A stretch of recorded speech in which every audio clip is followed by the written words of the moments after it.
Армысыз тыңдарман. Әңгімені бастамас бұрын арнаға тіркеле отырыңыздар. Жасыл шатырлы үйдің егесі, жүсіп ұзын бойлы, кең иықты келбетті кісі. Жасы 70-ті алқымдап қалған, ол ешқашан жар құшпаған, бала сүймеген. Осындай өзі сұлу жүзді, өзі әнші, сері кісінің неге өмір бойы үйленбей келе жатқанын үлкен кісілер болмаса, жастар жағы біле бермейді. Інісінің бір қызын кішкентайынан бауырына басып өсірді. Оның әкесі де, шешесі де бір өзі болатын. Қыз бала емес пе? Назгүл кішкене күнінен көкесінің кереукелі көңіліне алаңдап өсті. Көкесі әлденеге күлімсіріп, әндете бастаса, бұл елжірей бастайтын. Кішкене кезінде көкесі мұның шашына дейін жуып, тарап өріп, ақ пантеген желбіретіп, мектепке жіберуші еді. Ол кездері көп қыздың қолы жете бермейтін, ақ колготкеге дейін аудан орталығынан әкеп беретін. Назгүл кішкентай болса да, өз шешесі мен көкесін жиі салыстыратын. Бір нәрсе сұрай қалса, дұрыстап жауап беруді де білмейтін, мінезі шәлкестеу шешесі мұны таяқтай жөнелетін. Салдыр салақ анасы қайнағасының үйі тұрмақ, өз үйінде дұрыс жинай алмайтын еді. Есіктен төрге дейін шашылып жататын, өз үйінен гөрі Назгүл көкесінің үйін артық көреді. Көкесінің үйі қашанда тап-таза. Әйел жоқ үй демесеңіз, көкесі істің көзін таба біледі. Назгүлдің үсті басы тап-таза, тамағы тоқ. Көкесінің ықпалымен мектептегі сабағын да кіленбеске оқыды. Бой жете бастаған Назгүлді көкем неге үйленбеген деген сауал жиі мазалайтын. Осындай қамқор, мейірімді көкесінің жалғыз жүргеніне, өзінің ұл қызы болмағанына іштей күйінетінде еді. Бірде көкесінің ескі альбомын қызықтап қарағаны бар. Сол кезде қап-қара шашын екі бұрым етіп өрген, көздері мойылдай қара, сұлу бір қыздың суретіне көзі түсті. Назгүл әлгі бейтаныс қыздың суретіне ұзақ үңілді. Әдемісін-ай, бұл қыз көкеме кім болады екен? Кімнен сұраса екен? Назгүлдің көз алдынан әлгі альбомдағы қыз кетпей тұрып алды. Қыздың суретін біреуге көрсетіп, кім екенін сұрап білгісі келгенімен ыңғайын таппады. Арада 2 күн өтті. 3-ші күні кешкі тамақтан соң Назгүл ескі альбомды тағы да қарағансып отырды да: «Көке, мына қыз кім? Өзі сондай сұлу екен», деп сұрады. Көкесі суретке жалт қарап, өңі біртүрлі болып жай ғана: «Ауылдас қарындасым, Айғаным ғой, жас кезінде естелікке берген болатын», деді. Назгүл бұдан әрі қазбалап сұрауға батпады. Алайда қыз жүрегі әлде бір құпияны сезгендей болып, Айғанымның суретіне тағы бір қарады да альбомды жапты. Ертеңіне сурет жайлы бекер сұраппын ғой, көкеме қиын болды деп қатты өкінді. Себебі сол күні көкесі таңға дейін ұйықтай алмай, дөңбекшіп күрсініп шықты. Жүсіп сол түні таңға дейін көзілген жоқ. Қызы Айғанымның суретін көрсеткен кезде ақ жүрегінің түбіне пәлен жыл қатып қалған шері лықсып кеп тамағына тығылған. Жап-жас Назгүліне не айталсын? Бұрындары жастау кезінде іштегі қайғы шерін әнмен сыртқа шығаратын. Жалғыз өзі отырып, домбырамен халық әндерін шырқағанда, қосыла алмай арманда қалған ғашығы сол баяғы жас күніндегідей көз алдына келетін. Аяғын еркелей басып, сыңғырлай күліп, қолаң шашының ұшынан ұстап, өзіне наздана қарап тұратын Айғанымның бейнесі де ән аяқтала бере зым-зия жоғалатын. Ғұмырында тек соны сүйіпті. Бір сол үшін 20-дан енді асқан шағында азап тартыпты.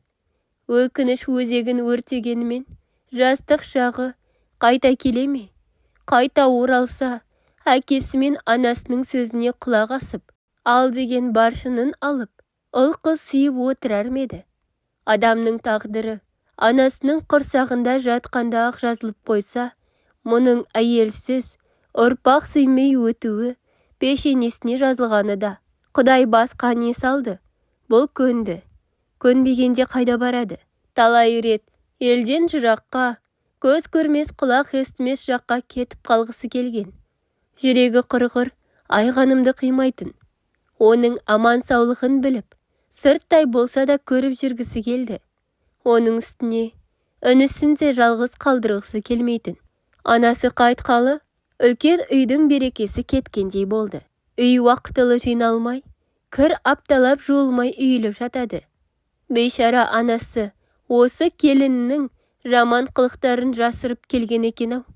Қалай дүниеден көшті, келіннің де арты ашылды. Анасы барда үйінен қонақ арылмайтын еді. Қырқынан кейін-ақ келіннің қабағына қарағандар келуді сирете бастады. Енесі барда қайнаға деп сыйлағансып жүретін келіні келе-келе бар өнерін шығара бастады. Бір кесе кеспек көзенің өзін төгіп шашып зорға беретін. Кей күндері тамақ істемей бүрісіп жатып қалады. Ондай күндері інісі екеуі қазан көтеріп балаларды тамақтандырып төсектеріне жатқызатын. Әйелінің жаман қылықтарына төзбеген күні інісі оны сабап талушы еді. Жүсіп араға түсіп екеуін айыратын. Інісін сабырға шақырып, шыдамды болсайшы, әйеліңде ақыл болса, анамыз барда-ақ елге сыйлы келіндердің қатарына қосылар еді ғой. Сен мұны ұрып жеңе алмайсың. 4 балаңның анасы ғой, сабыр сақта. Құдай мен сияқты жалғыз қалғаннан сақтасын. Енді балаларың үшін бәріне көз жұма қара. Кешірімді бол деуші еді.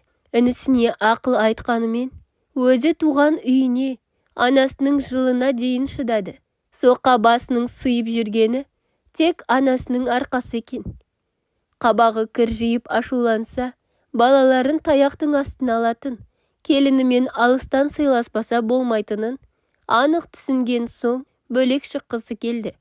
Әке-шешесі көзі тірісінде үлкен үйдің жанынан шағын үй көтеріп, төбесін жаптырып қойып еді. Басқа шифр табылмай, сол үйдің шатыры жасыл шифрмен жабылған болатын. Көп өтпей-ақ сол ерекшелеу үйдің иесі Жүсіп атанды. Бөлек шығарында інісі мен келініне: сендерден бір-ақ тілегім бар. Менің атыма Назгүлді жаздырып беріңдер. Өзім мәпелеп өсіремін. Алла бұйыртса оқытып, өзім қолымнан ұзатамын. Туғалы өзім қарап келемін ғой деді. Аға, сіз не десеңіз сол болады. Назгүл сіздің қызыңыз. Алайда жалғыз өзіңіз ол үйде не істейсіз? Әлде үйленбек ойыңыз бар ма? Інісінің соңғы сөзін естігенде Жүсіп ашудан қып-қызыл болып кетті. Сенің есің дұрыс па? Маған кім тиеді? Әлде ағаңды кекетіп мұқатып тұрсың ба?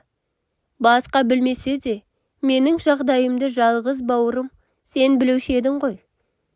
Жақып үндемей төмен қарады. Ағасын қатты ренжітіп алғанына өлердей өкініп қалды. Жазылмаған жарасын тырнап жіберіп дау ағасының. Мұншалық ақымақ болар ма? Аға, ақымақ ініңізді кешіріңізші.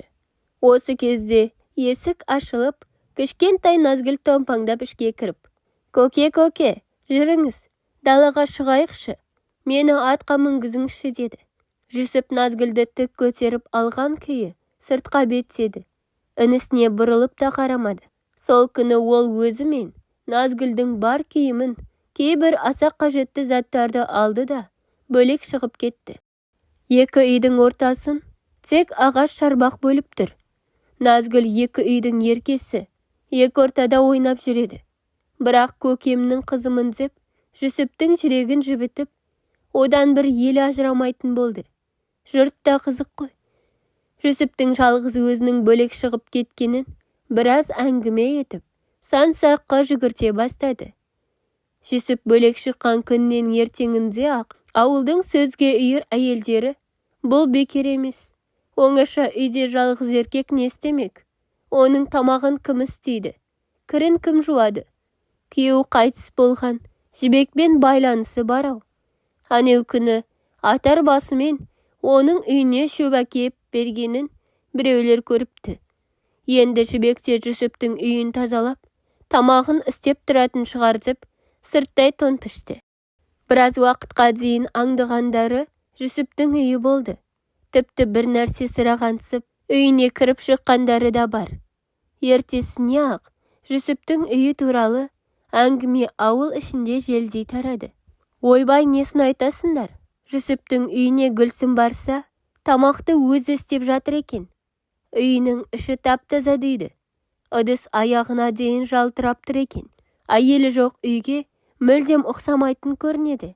Соған қарағанда, оның үйін түнде біреу келіп жинап, кірін жуып береді-ау. Әлде баяғы ғашығым екен? Кім білсін? Сол үшін жастай қор болып, жалғыз қалған жоқ ба? Бәлкім аяп көмектесіп жүрген болар. Бұл әңгіме көп өтпей, Жүсіптің де құлағына жеткен. Естіп күлген де қойған. Кімнің аузына қақпақ бола қойсын? Үсті басын таза ұстауды, үй жинауды бала кезінен біледі емес пе? Үйдің үлкені болған соң, анасына көмектесіп, тірліктің бір жағын алып жүруші еді ғой. Інісі екеуі үйдің, даланың жұмысы демей-ақ атқара беретін. Қарындасы жастай шетінеп кеткен соң, інісі екеуі қалды. Үйде қыз бала жоқ. Әке шешесі ала жаздай егіннің басында. Қарбыз қауын егіп, үйге қарауды Жүсіпке тапсыратын. Сонда бәріне үлгеруші еді. Сабағын да жақсы оқып, мал жанға да қарап, ата-анасын қуантып жүретін. Мектепті бітірген соң әскерге кетті. Әскерде жүргенде сүйген қыздарынан хат алып жататын құрдастарына қатты қызығатын. Өзі әскерге дейін ешкімге ғашық та болмапты. Тек көршінің кекілді қызын сырттай ұнатып жүруші еді. Әскерден келген соң көңілімді білдіремін деп армандайтын. Бір күні інесінен хат алып, әлгі көрші қыздың көрші ауылға күйеуге шығып кеткенін оқып, көп күндер мұңайып жүргені бар. 2 жыл, 2 күндей болмай өте шығып, ауылға сымға тартқандай таралып келгенде, кластас қыздары танымай қалып еді. Өзі сымбатты, өзі әнші Жүсіп. Кімге көз салып, жүрек сөзін айтар екен деп, іштей бәрі де дәмеленетін. Жүсіп Айғаныммен ойда жоқта танысты. Бірде ауыл шетінде тоғайға барып, атын тұсап жіберіп, көк майса құрақта 2 қолын жайып жіберіп, шалқасынан түсіп, сәулем-ай деп бар даусымен әндетіп жатқан.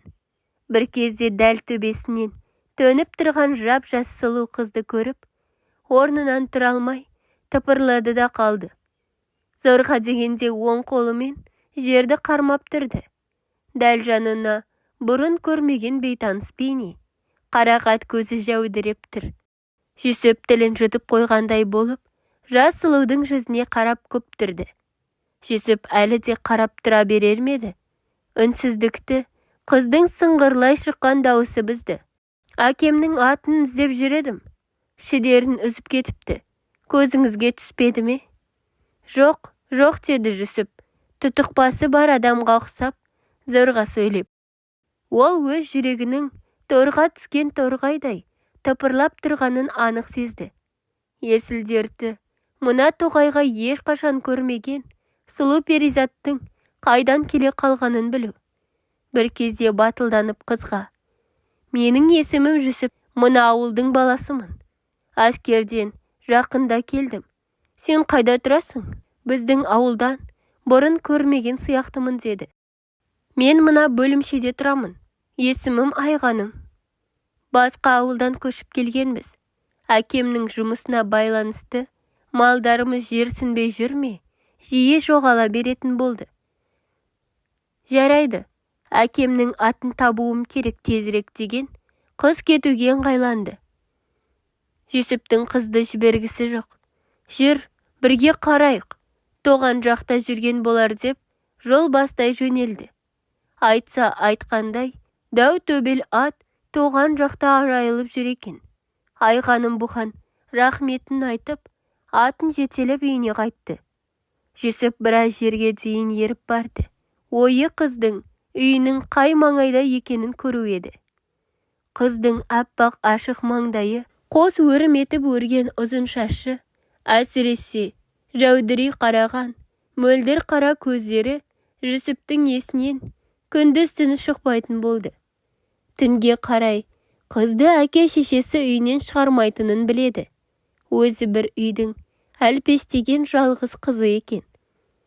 Айғанымды тағы бір көрсем деген аңсар, жүрегін қозғаған алапат бір сезім Жүсіпке ұйқы бермейтін болған. Оны белгісіз бір күш Айғанымды алғаш көрген жерге Тоғайға жетелей беретін. Күн сайын Тоғай жақты бір шарлап қайту әдетіне айналды. Жүсіп өзінің Айғанымға ғашық болып қалғанын ұқты. Қараптан қарап отырып, күйзеліп еш нәрсеге зауқы соқпай қалды.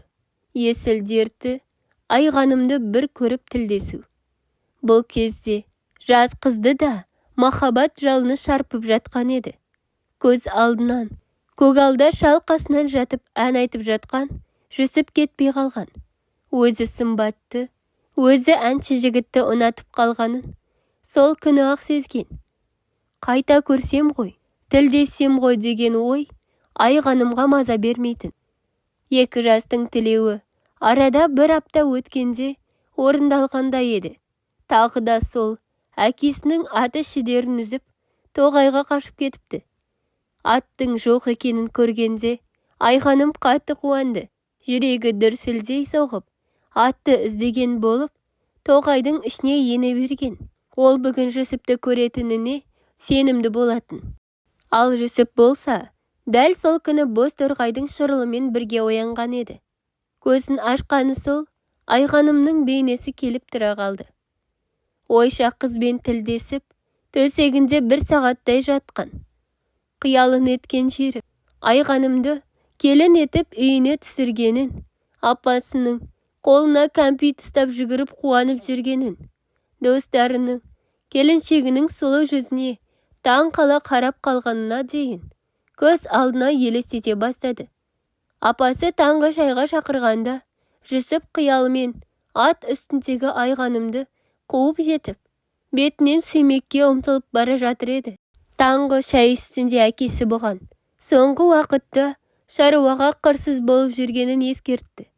Жақын күндері қауынның да пісіп қалатынын, жұмыстың көбейетінін айтып, тоқтаған әкесінің сөзі Жүсіпке баяғыдай әсер ете қоймады.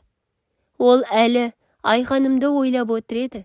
Орнынан тұрып, үстіндегі майда шүйде жұмыстарын тез бітірді де, Тоғайға қарай қыстай ұшты. Айғаным алғаш көрген жерде мұңая жан-жағына көз тастап отыр екен.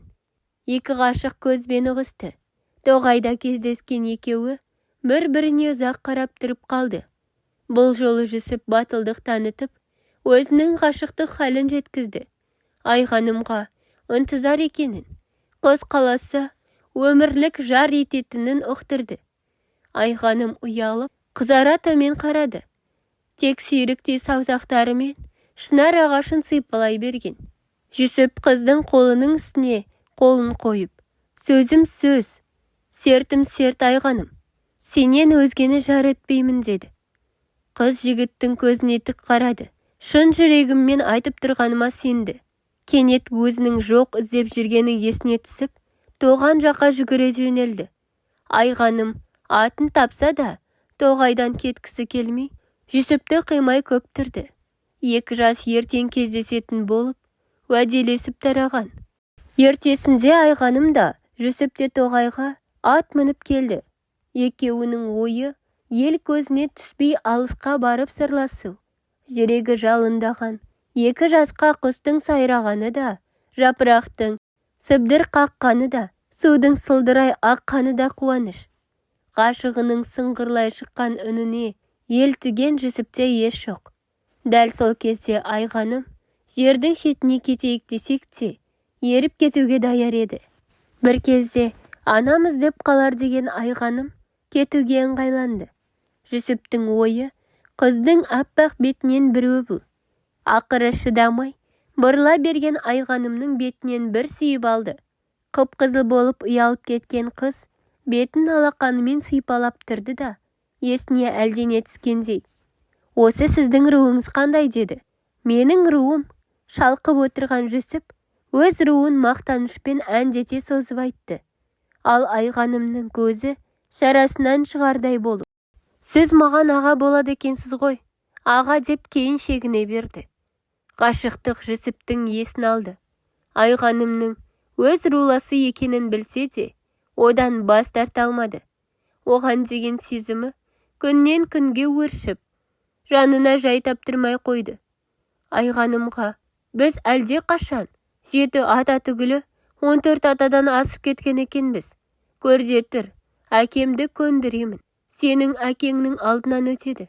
Біз қосыламыз деп сендірді. Айғаным да Жүсіпке ғашық еді. Ол қасында тұрса да, жоқ болса да егіліп жылай берді. Жүсіп екеуін айырып жіберетіндей, қарақат көзі жәудіреп, іштей қайғы жұтатын.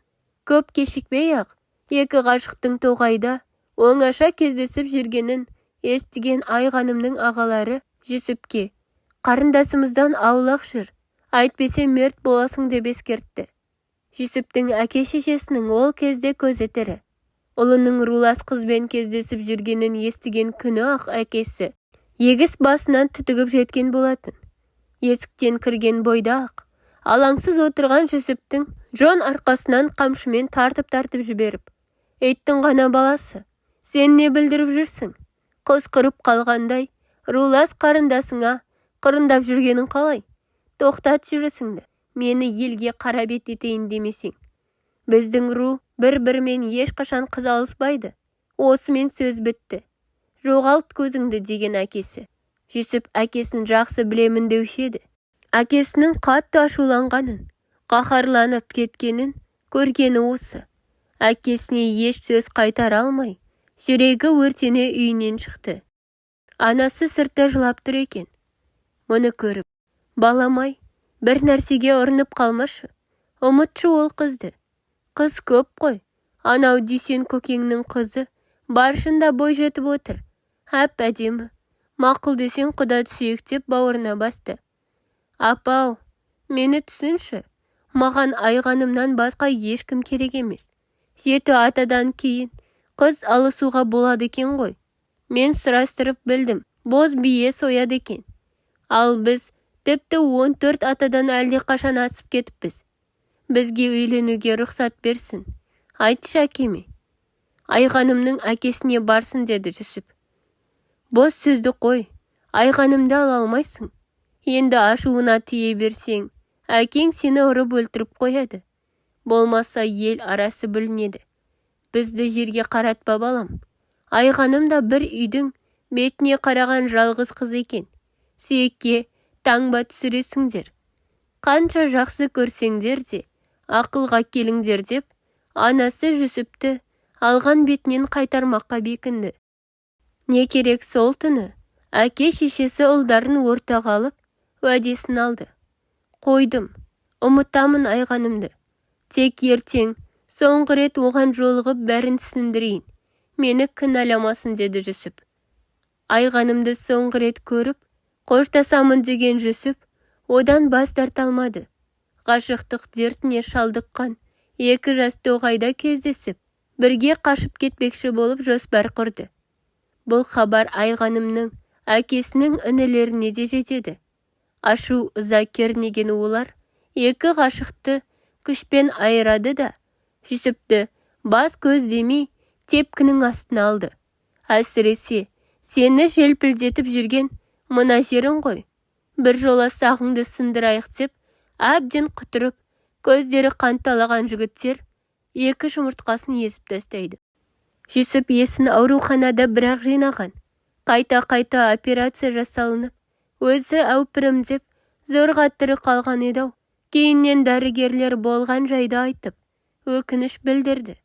Жүсіп ешкімге көз жасын көрсетпей еңіреп жылады. Енді Айғанымсыз өмір сүрудің керегі қанша? Оның үстіне еркек болмасам деп өкірген.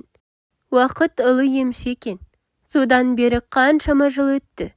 Бұл әлі тірі жүр. Айғаным бүгінде ұл қыз өсіріп немере сүйіп отыр. Жүсіптің қиын жағдайға ұшырағанына сол кездері Айғанымда қатты қиналған. Өзін әкесі еріксіз ұзатқанда жүрегі қаншылаған. Жұрттан Жүсіптің халін естіп, көкірегі шерге толып егілетін. Жүсіптің ешкіммен сөйлеспей, томаға тұйық болып, төсекке таңылып жатып қалғанын естіген соң, Айғаным өзінің бір суретін, орамалын, хатын Жүсіпке беріп жіберген. Сонда ғана жүрегінде жылулық оянған Жүсіп, Айғаным мені ұмытпаған екен ғой деп, беті бері қарап, тәуір бола бастайды. Әлгі альбомдағы Назгүлдің қайта-қайта қарап жүргені Айғанымның сол суреті. Орамалды да, хатты да Жүсіп жасырын жерге тығып қойған. Айғанымнан басқаны ол сүйгенде емес. Кейде іші толып ән де айтады. Ғашықтық жайлы әндер айтқанда Жүсіптің даусында діріл пайда болады. Іштегі сағыныш, мұң, бәрі әнмен бірге сыртқа шығады. Мұндайда жұрт, қайтсын енді? Жүсіп Зылихасын іздеп жатыр ғой дейді. Ал шындығында Жүсіп Айғанымын іздейді. Сүйгені әлде қашан біреудің жары болып кетсе де, сол баяғы жігіт кездегідей оны аңсап көргісі келеді.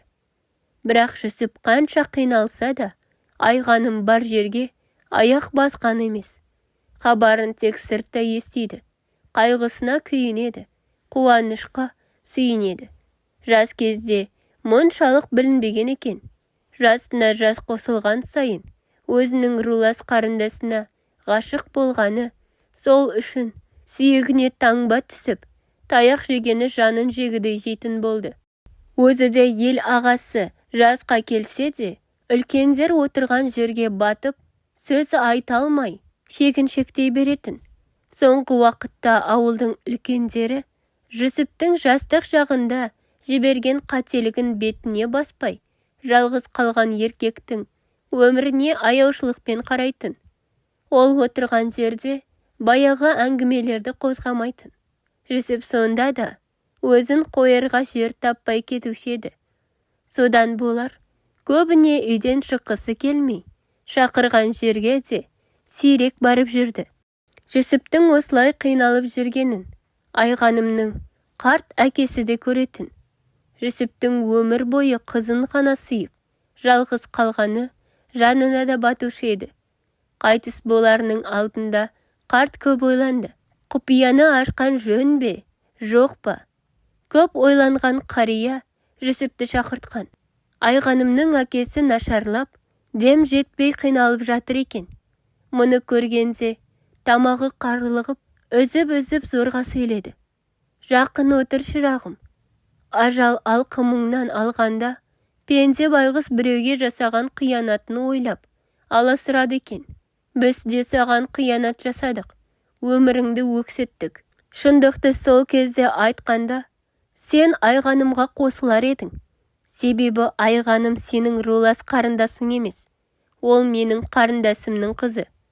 Әйелім ұзақ уақыт бала көтермей жүрген соң, қарындасымның аяғы ауыр кезінде қасында болып, Айғанымды туа салып бауырына басып еді.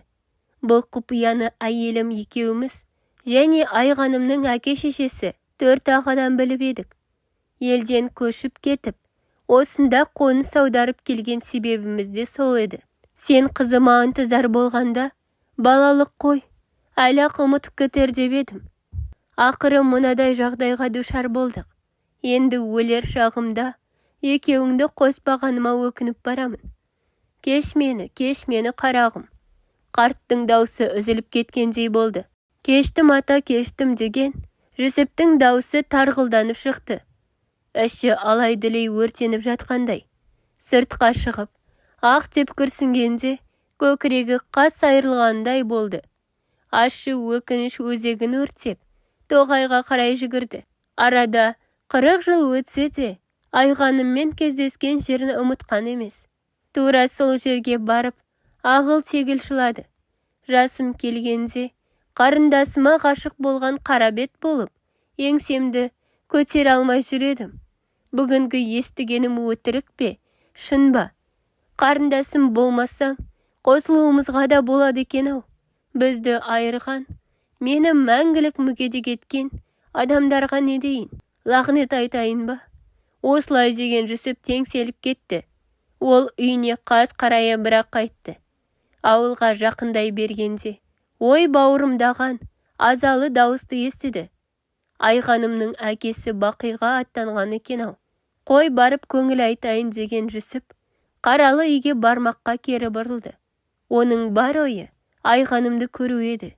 Әлде қашан бәйбіше болған Айғаным, мұның жүрегінде мәңгілік жас қалпында қалған. Әкесін жоқтап аңырап отырған Айғаныммен бұл да көрісті. Айғанымды көргенде Жүсіптің жүрегі езіліп кеткендей. Қолы жетпей қалған ғашығының әжім торлаған жүзіне қарап еңкілдеп жылады. Өзін қорлыққа душар еткен адамның қазасы үшін Жүсіп неге соншалық жылап жатыр екен деп жұрт қатты таңданған. Олар Жүсіптің жүрегінің өкініштен тілім-тілім болып жатқанын қайдан білсін. Тек бір адамды ғана сүйіп, ғұмыр бойы жалғыз өту мұның маңдайына жазылған екен ғой.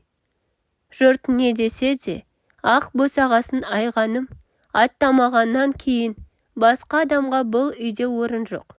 Әйелі жоқ үйдің егесі Жүсіп жалғыздықтан қорықпайды. Жалғыздық оның жан досына айналғалы қашан. Жалғыз жатады, жалғыз тұрады. Жүсіптің жалғыз қалуына кінәлі кім?